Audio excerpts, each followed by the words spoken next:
আরে কারো কোনো মাথায় সমস্যা নেই। আর তুমি আমাকে বলতেছো ও তোমার কাজিন। ও তোমার কাজিন হয় কিভাবে? এই ছেলে, সত্যি করে বলো তুমি কে? আরে ভাই, আপনি আমাকে চিনলেন না? আমি হচ্ছে এই পাশের গ্রামে রহিম মাদমারের ছেলে। এই ছেলে, তুমি মিথ্যে বলতেছো কেন? তুমি জানো রহিম মাতবর আমার কি হয়?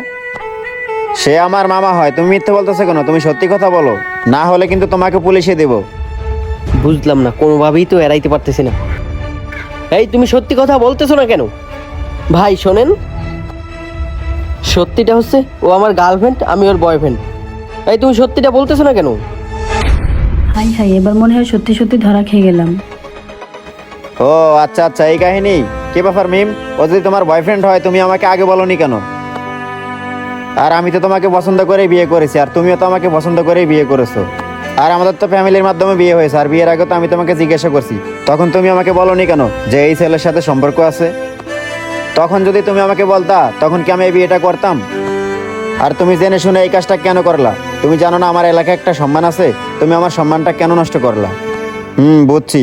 তোদেরকে বলে আর কোনো লাভ হবে না। এই তোরা দুইজন আমার রুম থেকে বের হ। এই বের হ বলছি।